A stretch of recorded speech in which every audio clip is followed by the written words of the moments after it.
ناظرین، ہم مقبوضہ کشمیر کی بات کرتے ہیں تو کشمیر محض ایک خطہ نہیں ہے، کشمیر ایک جیتی جاگتی حقیقت ہے، ایک زندہ تاریخ ہے، ایک درد وہاں پر موجود ہے، مزاحمت موجود ہے، اور ظاہر ہے کہ یہ جو مختلف طبقات ہوتے ہیں، کسی علاقے کے جو رہنے والے لوگ ہوتے ہیں، ہر ایک کسی نہ کسی طرح ان سے اثر انداز ہوتا ہے، مختلف قسم کے تاثر لیتا ہے، اور شاعر ظاہر ہے کہ کسی جو علاقہ ہوتا ہے، خطہ ہوتا ہے، اس کے سب سے زیادہ حساس طبقہ جو ہے وہ شعراء ہوتے ہیں۔ یہی وجہ ہے کہ جو کشمیر کا درد ہے، جو کشمیر کی مزاحمت ہے، کشمیر کی جو شناخت ہے، محض رومان کے علاوہ یہ بھی کشمیری شاعری میں جا بجا ہمیں ملتی ہے۔ تو آج کا جو پینل ہے آپ سمجھ گئے ہوں گے، اس میں ہم نے 2 شعراء کو دعوت دی ہے۔ ہم اس اسپیکٹ پہ بھی بات کریں گے کہ شاعری کس طرح تاریخ دانی کا کام بھی بعض اوقات انجام دیتی ہے، مزاحمت کی شاعری کی کیا اہمیت ہے، گاہے گاہے ہم اس بارے میں گفتگو کرتے رہیں گے۔ مہمانوں کا تعارف کرواتی ہوں اور اس کے بعد ہم گفتگو کا باقاعدہ آغاز کرتے ہیں۔ آج کے پینل میں ہمارے پہلے مہمان ہیں ابراہیم گل صاحب۔ آپ ان سے بہت اچھی طرح واقف ہیں، آزاد جموں کشمیر ٹیلی ویژن کے لیے انہوں نے بہت سارے شاندار نغمے لکھے ہیں، صحافی ہیں، اخبار نکالتے ہیں اور شاعر تو ہیں ہی، تو ان سے آپ واقف ہیں۔ بہت شکریہ گل صاحب، آپ تشریف لائیں۔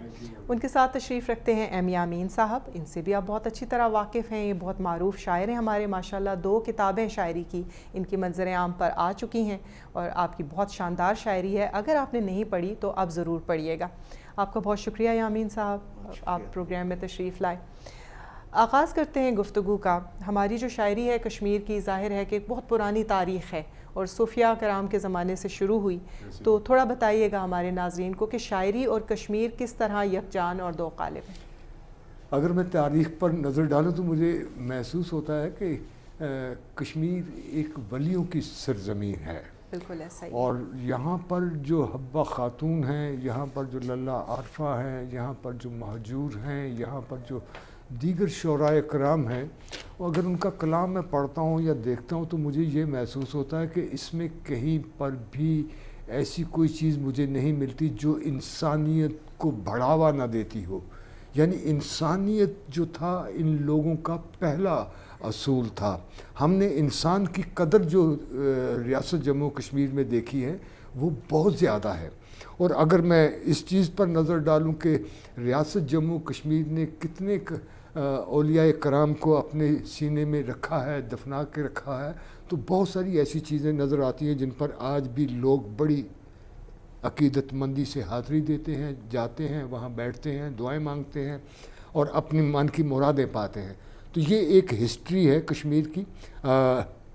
للہ عارفہ تصوف کی ایک پہلی شاعرہ ہیں، صحیح، وہ ایسی شاعرہ ہیں جن کی شاعری آج اگرچہ عام لوگوں تک ان کی رسائی نہیں ہے، عام لوگوں کی، لیکن اگر پڑھا جائے تو وہ بھی یعنی تصوف میں ڈوبی ہوئی ہے۔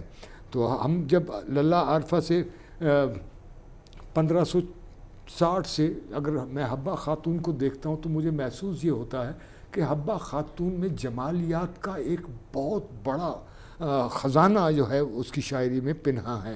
میں نے مزے کی بات یہ ہے کہ آپ کو بتاتا چلوں کہ آزاد کشمیر ٹیلی ویژن سینٹر کے لیے میں نے حبہ خاتون کا کشمیری کلام جو منظوم ٹرانسلیٹ کیا، وہ تھا کہ ولو میانے پوشے مدنو، اس کا ترجمہ کیا تھا میرے پھولوں کے متوالے ساجنا، دل لے کر کس گوشے میں تو جا ہے چھپا۔ تو یہ ایسی چیزیں تھی کہ یہ جمالیاتی رنگ بھی کشمیر میں نمایاں تھا، اور اگر میں جمالیات سے ہٹ کر بات کروں گا تو مجھے ایسا لگتا ہے یہاں پر 1931 سے جب کشمیر میں ایک شعور پیدا ہوا، آزادی کی زیادہ تڑپ پیدا ہوئی، جب لوگوں میں اپنے حقوق کو حاصل کرنے کے لیے ایک جذبہ ابھرا، تو اس وقت مزاحمتی شاعری نے جنم لیا۔ مہجور کا کلام آ جاتا ہے، مہجور کے کلام میں ہم کو جا بجا کشمیری کلام ہے، اور کشمیری کلام میں جا بجا ان کی مزاحمت ملتی ہے۔ مثلا میں نے انہی کو ٹرانسلیٹ کیا، وہ لوہا باغ بانو نو بہار رخشان پیدا کر، میں نے اس کا اردو ٹرانسلیٹ کیا، منظوم ترجمہ کیا، ٹی وی کی پہ چلتا بھی رہا ہے وہ۔ تو یہ چیزیں منظوم جب ہو جاتی ہیں، جب مزاحمت آ جاتی ہے، تو جب انسان میں آزادی کی تڑپ پیدا ہو جاتی ہے تو پھر مزاحمت جنم لیتی ہے۔ تو یہ شاعری ہے۔ آپ یعنی میری یقین ہے کہ یامین بھی میرے ساتھ اس بات سے اتفاق کریں گے کہ جہاں پر ظلم ہوگا، جہاں پر ناانصافی ہوگی، جہاں پر یہ میں کوئی ممالک کی بات نہیں کر رہا ہوں، میں یہ بھی کہہ رہا ہوں کہ گھروں میں، یعنی اگر میں نچلی سطح پر آؤں تو گھروں میں بھی ہم بچوں کے ساتھ جب ناانصافی کریں گے تو وہ بھی مزاحمت کا حربہ استعمال کریں گے، وہ بھی مزاحمت کریں گے۔ خواتین ہونے کی حیثیت سے ریلیٹ کر سکتے ہیں۔ ہمیں معلوم ہے کہ جو ہمارے جو فوک سانگز ہیں، خاص طور پر جو شادی بیاہ کے گانے ہیں، اس میں بہت زیادہ تکلیف کی زیادہ تر باتیں ہوتی ہیں، گھر والوں سے جدائی کی باتیں ہوتی ہیں۔ تو کیونکہ ہم ان چیزوں سے گزرتے ہیں، ہمارے جو پرانے لوگ تھے وہ تو بہت شدت سے گزرے ہیں، تو آبویسلی جو آپ کی ایکسپیرینسز ہوتے ہیں وہ انہی کی آواز ہوتی ہے آپ کی شاعری۔ یامین صاحب، آپ سے پوچھوں گی کہ مزاحمتی شاعری ہم دیکھتے ہیں، کشمیر کی جو شاعری ہے وہ تو بہت رچ ہے اور وہ صرف مزاحمت پر مبنی نہیں ہے، لیکن کس حد تک جو مزاحمتی شاعری ہوتی ہے آپ کیا سمجھتے ہیں کہ یہ جو شعراء کے فن کو محدود کر دیتی ہے یا اصل میں اس میں وسعت لاتی ہے؟ بسم اللہ الرحمن الرحیم۔ میرا خیال یہ ہے کہ ادب اپنی فطرت میں ایک مزاحمتی چیز ہے۔ صحیح۔ دنیا میں کہیں بھی ظلم جب ہوتا ہے تو ایک رائٹر، ایک شاعر، ایک ادیب مظلوم کے ساتھ کھڑا نظر آتا ہے۔ یہ ادب کی پہلی نشانی ہے کہ اعلیٰ ادب ہمیشہ مظلوم کی حمایت کرتا ہے۔ تو کشمیر میں جیسا کہ انہوں نے بات کی ہے، للہ عرفہ، للہ جو ہیں وہ ایک مزاحمتی شاعرہ بھی ہیں، چونکہ انہوں نے معاشرے میں پلنے والے مذہبی تعصبات کے خلاف بھی لکھا، آواز اٹھائی، اور ان کے بہت سارے واقع ہیں جو تواتر سے کشمیر کے رہنے والوں کے ذہنوں میں منتقل ہوتے چلے آئے ہیں۔ ان کی شاعری لکھی ہوئی نہیں تھی، یہ بعد میں لوگوں نے، یہ زبانی جو روایات چلتی آئی ہیں ان سے انہوں نے اخذ کر کے وہ اس کو شائع بھی کیا ہے۔ لیکن یہ بات بڑی ٹھیک ہے کہ کشمیر میں مزاحمتی ادب ہمیشہ سے، شروع سے ہی للہ عرفہ کے زمانے سے چلا آ رہا ہے۔ لیکن ہم جب اردو ادب کی بات کرتے ہیں تو میں سمجھتا ہوں کہ اقبال سے ہم شروع کرتے ہیں کہ مزاحمتی شاعری اقبال نے شروع کی تھی۔ صحیح۔ چونکہ اقبال خود کشمیری تھے، کشمیری ان پہ فخر بھی کرتے تھے، اور 1896 میں غالباً ایک انجمن بنی تھی، انجمن کشمیری مسلمانان لاہور میں، تو وہ اس کے پہلے سیکرٹری منتخب ہوئے تھے، اور اس وقت انہوں نے کشمیر کے بارے میں جو اشعار لکھے، آج وہ کشمیر ہے محکوم و مجبور و فقیر، کل جسے اہل نظر کہتے تھے ایران صغیر، اور توڑ اس دست جفا کیش کو یارب جس نے روح آزادی کشمیر کو پامال کیا۔ تو اقبال ہی کے زمانے میں مہجور جو تھے وہ ان کے دوست بھی تھے، ہم اثر بھی تھے، اور ان کی آپس میں خط کتابت بھی تھی۔ تو مہجور کا کلام بھی ہمیں جا بجا اس میں مزاحمتی عناصر جو ہیں وہ نظر آتے ہیں۔ کریں کس بلبلا آزاد پنجرس من زنالا چک، سپنے دست پنن مشکلن آسان پیدا کر۔ بالکل، آپ نے بالکل درست کہا۔ اور یہ جو شاعری ہے یہ ہم ہر موومنٹ میں دیکھتے ہیں، مثلا سول رائٹس موومنٹ میں ہم نے دیکھی، زبردست شاعری ہوئی انگریزی میں۔ ایک مجھے نظم اس وقت یاد آ رہی ہے کہ what happens to the dream deferred, بہت ہی شاندار شاعری۔ پھر فلسطین میں ہم نے دیکھا کہ کس طرح محمود کی شاعری، ان کا ایک بالکل ایسا ہی ہے، محمود درویش کی شاعری، اور ایک ظاہر ہے کہ مزاحمت میں ایک نیا خون بھر دیتی ہے شاعری۔ بالکل آپ نے ٹھیک کہا۔ گل صاحب، آپ بتائیے گا کہ یہ جو ہم کشمیر کی شاعری کی بات کرتے ہیں، کیا ہم یہ کہہ سکتے ہیں کہ ایک طرح سے انہوں نے تاریخ دان کا بھی فریضہ انجام دیا ہے؟ کیا جو ہماری تاریخ ہے اس کو شعراء نے شاعری کے رنگ میں سمویا ہے؟ اگر آپ مہجور، ابھی تو ذکر کیا علامہ اقبال صاحب کا، یامین صاحب نے، تو یہ دیکھنے والی بات ہے کہ جو کشمیری زبان میں شاعری ہو رہی ہے، تو مجھے ایک شعر یاد آ رہا ہے مہجور کا، کشیری مشرقس بیدار کر وزناؤ وقتس پٹھ، یہ آلو کوشرن ہندین کرن مند وات نامن چھم۔ اب یہ ایک ایسا یعنی شعر ہے کہ ایک وقت آئے گا جب کشمیری دنیا کو جگانے کے لیے اپنا کردار ادا کریں گے، تو یہ میری آواز ہے جو جہاں تک پہنچتی ہے اس کو پہنچا دو۔ تو ایسی صورت میں تو مجھے یہ نظر آتا ہے کہ کشمیری شاعری میں زیادہ تر جو مزاحمت یعنی دھر آئی ہے یا پیش آئی ہے یا اس کو کرتاس پر بکھیرا گیا ہے، لایا گیا ہے، وہ 1931 کی وہ مومنٹ تھی جب اذان دی جا رہی تھی اور 24-22 مسلمان جو شہید ہوئے تھے، تو اس وقت سے مزاحمت نے اپنا رنگ پکڑ لیا تھا اور وہ رنگ آج تک برقرار ہے۔ اب آپ اندازہ لگا لیں کہ یہ 95 سال تقریباً گزر گئے، 96 سال گزر گئے، لیکن یہ مزاحمت آج بھی جاری۔ کیوں جاری ہے؟ اس لیے جاری ہے کہ کشمیریوں کا حق خود ارادیت دنیا نے تسلیم کیا، اس لیے کیا کہ ان کو اپنے ملک میں اپنی آزادانہ رائے کے تحت ان کو اپنا ملک بنانے کی اجازت دی جائے، استصواب رائے کیے جائے اور یہاں پر ان کو اپنے حقوق کا کیا محافظ بنایا جائے۔ تو بھارت نے ایسا نہیں ہونے دیا، تو اس تحریک نے پھر زیادہ جنم لیا۔ اب میں اگر آپ کو تاریخ کے حوالوں میں بہت دور تک لے جاؤں تو یوں بھی کہہ سکتے ہیں کہ اردو ادب کے حوالے سے آئیں تو پھر غالب کا زمانہ ہے، وہ کہا کیا وہ نمرود کی خدائی تھی، بندگی میں میرا بھلا نہ ہوا، یہ بھی ایک یعنی وہ مزاحمت ہے، مزاحمت ہے۔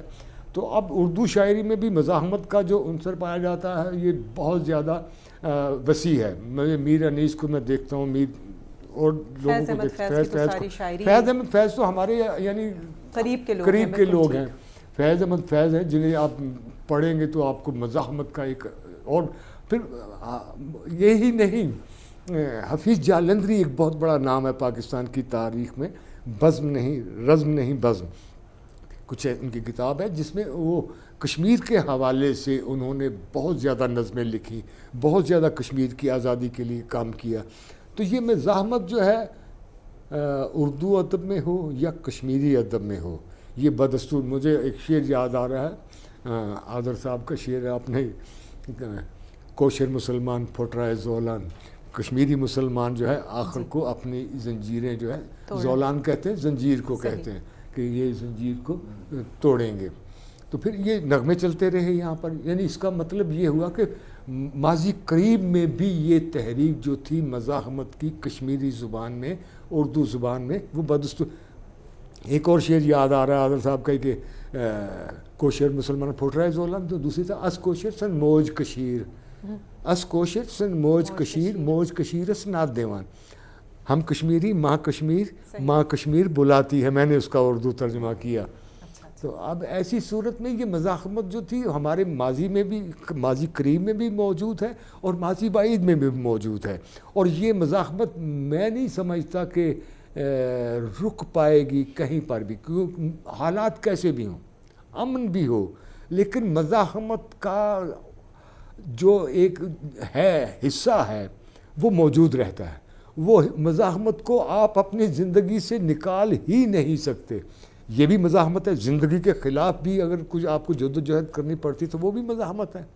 تو یہ مزاحمت مجھے لگتا ہے یہ مزاحمت جو ہے جاری رہے گی، اور کشمیر انشاءاللہ مجھے یقین ہے کہ یہ مزاحمت کا ہی ایک وہ فیصلہ کن مرحلہ ہے، جہاں پہ یہ مثلا مجھے یاد آ رہا ہے کہ میں نے یہ کہا تھا کہ منصف و تو انصاف کی تحریر بھی لکھنا، بس خواب نہیں خواب کی تعبیر بھی لکھنا، ماں لکھنا میرے بچوں کی جاگیر بھی لکھنا، ایک پاؤں نہیں پاؤں کی زنجیر بھی لکھنا، اور پہرے نہ بٹھا فکر پہ آزاد فضا ہے، احوال یزیدی ہو تو شبیر بھی لکھنا۔ اب یہ مزاحمت ہم تک جو پہنچتی ہے، یامین صاحب تک جو پہنچی ہے، میں دعوے سے کہہ سکتا ہوں یہ کمال کی مزاحمت ہے، اور یہ ایسی مزاحمت ہے ایم یامین کے ہاں جو پایا جاتا ہے مزاحمت کا جذبہ، اور ان کے پاس بڑا ایک وسیع کینوس ہے جس پر یہ اپنی تخلیقات کو یعنی نمایاں کرتے ہیں۔ تو آپ ان سے ذرا دیکھیں، ان کو کھنگالیں ذرا، مجھ سے زیادہ ان کے پاس وہ مزاحمت کا جذبہ جو ہے وہ پایا جاتا ہے۔ بالکل، ہم ان سے ضرور کہیں گے کہ ہمیں کچھ اپنے کلام میں سے بھی سنائیں۔ تو ٹھیک کہا آپ نے کہ ایک جو پڑھا لکھا شاعر ہے، حساس ہے، جو اپنے علاقے سے اپنی کانفلکٹ، اپنی جو اصل مسئلہ ہے اس سے دلچسپی رکھتا ہے، تو اس پہ ایک حد تک تاریخ اور سیاست کی ذمہ داری بھی عائد ہو جاتی ہے اور وہ اس کو خود محسوس کرتا ہے۔ یامین صاحب آپ بتائیے گا، ایک تو ضرور اپنی شاعری میں سے بھی ہمیں سنائیے گا، اور یہ بتائیں کہ جو ہماری مزاحمتی شاعری ہے، آپ کو کیا دکھائی دیتا ہے کہ جو جدید شعراء ہیں ان کی شاعری میں امید زیادہ نظر آتی ہے یا یاسیت زیادہ نظر آتی ہے؟ دیکھیں، یہ دونوں جو احساسات ہیں یہ ساتھ ساتھ چلتے ہیں، کبھی مایوسی زیادہ ہو جاتی ہے، کبھی امید کا چراغ روشن کرتے ہیں۔ تاریخ کی آپ نے بات کی ہے تو یہ ساتھ ساتھ تاریخ رقم بھی ہوتی چلی جاتی ہے۔ درست۔ یہ قاسمی صاحب نے کہا تھا کہ تاریخ پلٹ رہی ہے اوراق، کشمیر کی برف شعلہ زن ہے، پھولوں نے چھپا رکھا ہے ورنہ زخموں سے ہٹا ہوا بدن ہے۔ بالکل۔ تو یہ بڑی اچھی، بڑی خوبصورت نظم تھی احمد ندیم قاسمی کی۔ اسی طرح ہمارے آزاد کشمیر کے جو سینئر شعراء ہیں، جیسے آذر عسکری صاحب ہیں، احمد شمیم ہیں، احمد شمیم کا تو خاص طور پہ میں ذکر کرنا چاہتا ہوں کہ انہوں نے، چونکہ یہ مزاحمتی شاعری میں ایک سکم آ جاتا ہے کہ یہ نعرہ بن جاتی ہے، اور لٹریچر سے تھوڑی سی صحافی انداز میں منقلب ہو جاتی ہے۔ تو احمد شمیم کی شاعری میں یہ نعرہ جو ہے یہ آپ کو نظر نہیں آئے گا، اور تھیم نظر آئے گا، اور اس پہ اس کو پڑھ کے انسان کا ذہن سوچنے پہ مجبور ہوگا۔ جیسے ان کی آپ نے دیکھا ہوگا، ان کی بڑی مشہور نظم ہے کبھی ہم خوبصورت تھے۔ شہرا آفاق، لوگوں کو معلوم نہیں ہوتا کہ ہمارے اپنے شاعر کی جی نظم ہے۔ بالکل، یہ جیسے یہ اس کے اندر جو مزاحمت ہے وہ بڑی ڈیپ ہے، وہ سامنے نظر نہیں آتی اور ڈیپ ہے۔ جی بالکل۔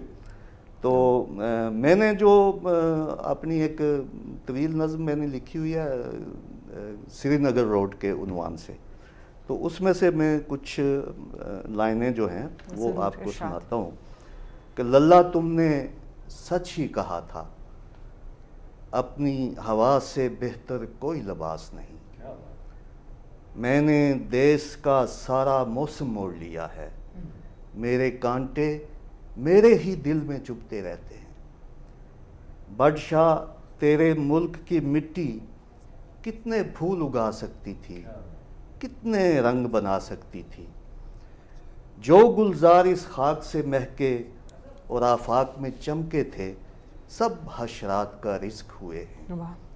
حبہ خوتن تو پتھر کی آنکھوں میں بھی ریشم خواب جگا سکتی تھی، تیرے میٹھے بول ہماری بیٹی کو کب یاد رہے، چڑیا کے پر ٹوٹ گئے تھے، شاخ پہ کیسے گا سکتی تھی۔ اور یوسف چک ہم قیمت بے قیمت بکتے آئے ہیں، سازش ایک تبسم کی مانند دل میں اتری رہتی ہے، تیرے لوگوں نے تہذیب کی جنگ لڑی تھی، جانے کتنی بار لڑے ہیں، لیکن جابر مغل اعظم آج بھی نیلم پار کھڑے ہیں۔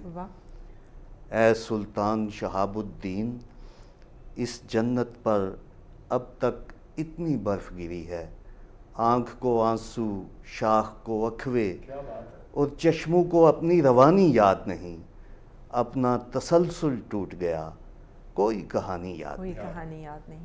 زبردست، بہت اعلیٰ۔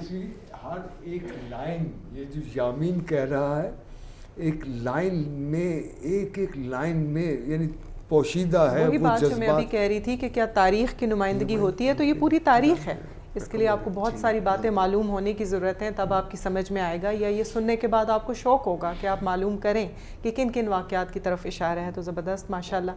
آپ دونوں احباب کا بہت شکریہ، گفتگو تو بہت دلچسپ ہے اور دل کرتا ہے کہ طویل سے طویل تر ہوتی جائے، لیکن وقت کی کمی کی وجہ سے ہمیں اجازت لینی ہوگی۔ بہت شکریہ، آپ آئے، انشاءاللہ دوبارہ آپ لوگوں کو اپنے پروگرام میں بلائیں گے اور آپ کی مزید شاعری بھی سنیں گے۔